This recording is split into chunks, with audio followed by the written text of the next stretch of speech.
Hey, everybody. Great to see you. Actually, remember Romper Room back in the day? You'd have to have been growing up in the 50s to remember. I see Janet. Let's see. I see Donald. I see Barbara. And when they mentioned my name, they saw Dan. I couldn't believe it. Miss Alice saw Dan through her looking glass. I was shocked. Um, Today, I am sort of celebrating. No, I'm really celebrating the release of Echoes in the Dark, which is my new single. So let me talk a little bit about it, and I'm going to show you how I came up with the idea and kind of walk you through the process and play you the final result. This is my newest smooth jazz release, and it was released yesterday globally. So right now you can find it on Apple, on Spotify, on Amazon, on YouTube, on Deezer, Queezer, Leezer, Beezer. You can find it everywhere. The song was written musically by me, but this is the first song that I'm releasing with a vocal on it, with brilliant lyrics written by Susan Shabeta. I've been writing with Susan lately. She's phenomenal. She's absolutely phenomenal. The depth of her lyrics and the poetry that she puts into every sentence, really just superlative. I mean, really the best. So I wanted to use a singer that would cross over a little bit from smooth jazz to a younger audience that had a little pop in her voice. So let me first show you how I came up with the idea. As always, noodling around on the piano, as I always do.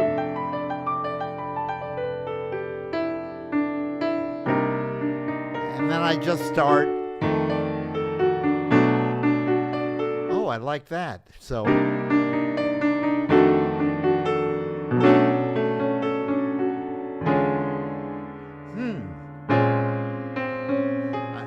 I'm one for chord progressions that make me feel inspired. But how to get from the beginning to there. So I came up with a melody that.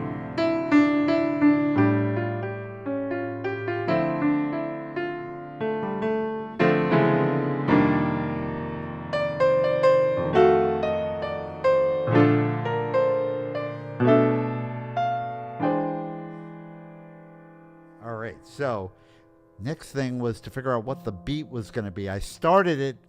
The idea started with kind of a faster tempo. I was going like. Da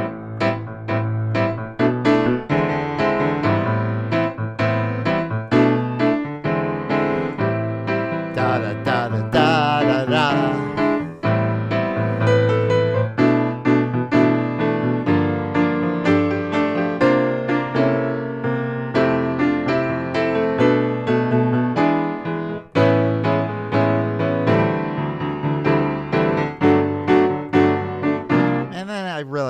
It's too bossa nova, it's too 60s, too 70s. And then I found the most incredible singer. Her name is Samantha May. The great thing is she lives right here in Vermont, right near me. And usually these days you have to go into a recording studio. I mean, the person at the other end, let's say I find a singer who lives 300 miles away. They either record at their end and they send the file to me, but I still love going into the recording studio and working with a singer.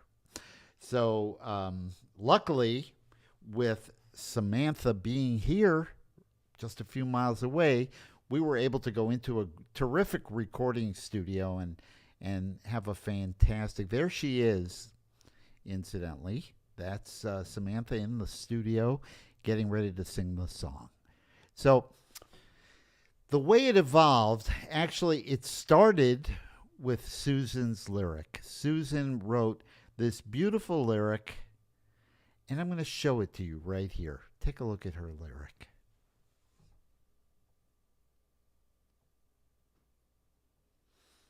giving you a few minutes to look it over. You'll get the gist of it. You don't have to go through the whole thing.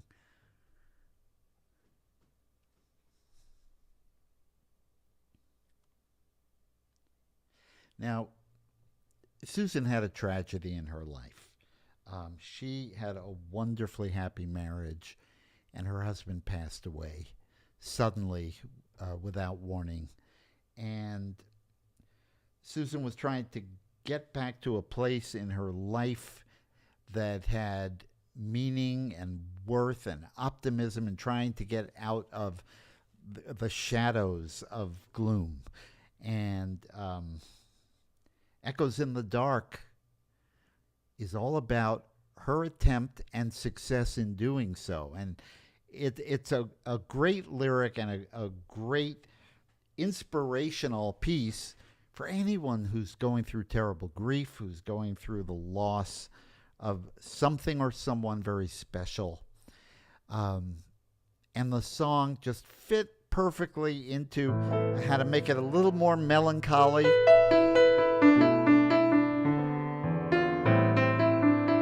And then I was thinking the rhythm should be kind of like funky.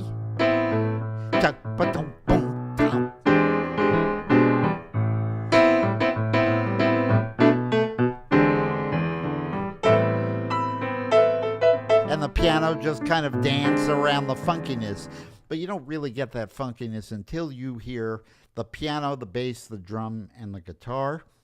So, as I have been doing lately, I decided that using synthesized excuses for real musicians was not what I wanted to do.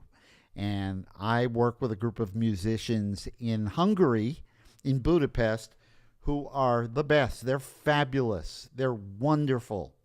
And an engineer and contractor who puts them all together for me, all the musicians. He does the sessions exactly as I expect it to be done. I write out every note of music, and we go over it ahead of time. We talk about the mood. We talk about the feel. If it doesn't come out right, we do it over again.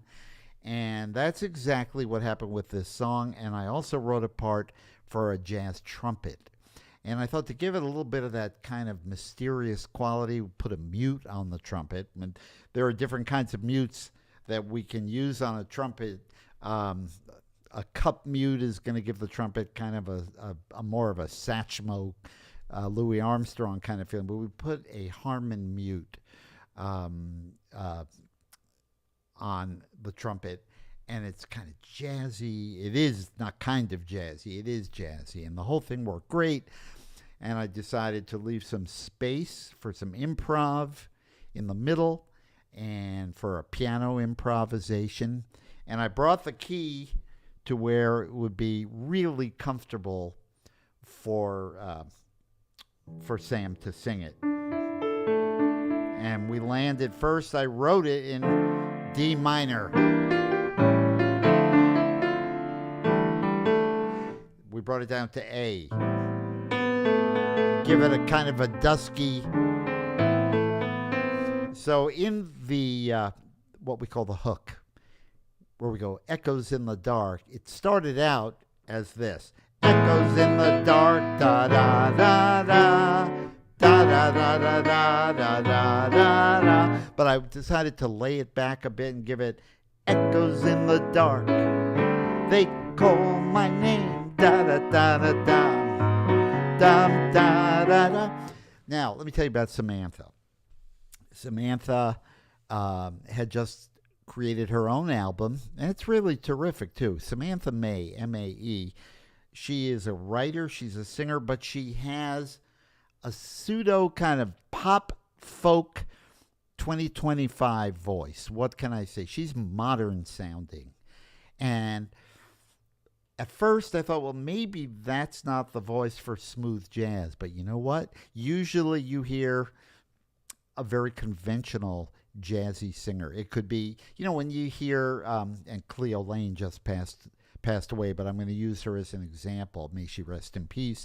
Cleo Lane had that kind of also a warm, kind of dusky, sexy sound to her voice. I don't know if you remember Morgana King.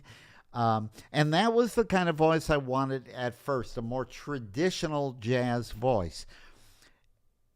Samantha May is not that. She is not a traditional jazz voice. And I like the dichotomy of having her voice on top of my music, which is more kind of traditional pop jazz. And she's kind of pop folk, but it works.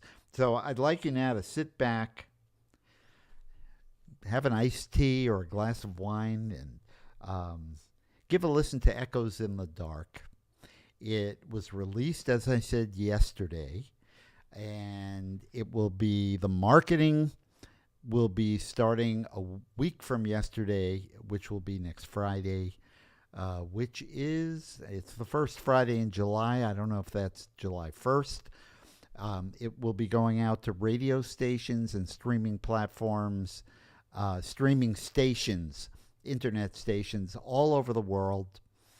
And I am hoping that this one really takes off because I, for one, really love it. And it's a departure from what I've done in the past. So here we go. This is Echoes in the Dark.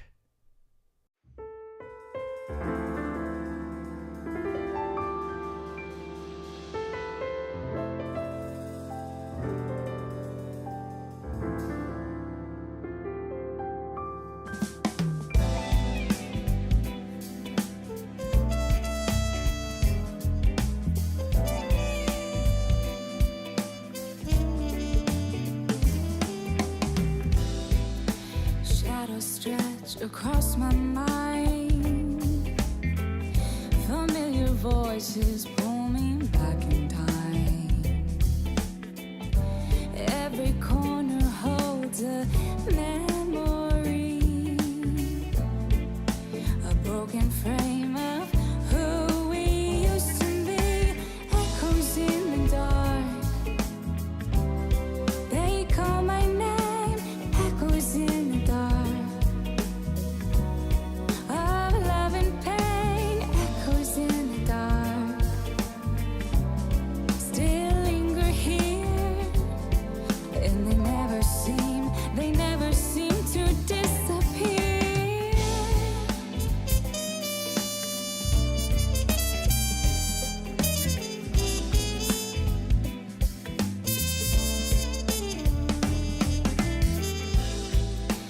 Laughter dances in the air, a spark of light that's always there, a quiet hum, a gentle tune, a heart awake still finding a room. Echoes in the dark, they call my name. Echoes in the dark. Chain, echoes in the dark.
that's it. Hope you enjoyed it. Again, you can stream it wherever you get your music, but please do stream it. That would be fantastic. Amazon is a great place to stream it if you have Amazon Music. Apple, of course, Spotify, which has become the gold standard, YouTube. Tell your friends about it. Tell them to tell their friends. Tell their friends to tell their friends, and you never know. So I will do another one next week, another live stream, and I'm going to try to get back to doing them as weekly as I can. I've been taking a little bit of a summer break. So see you all soon. Thank you for listening and staying with me here, and have a fantastic day and week. Echoes in the dark.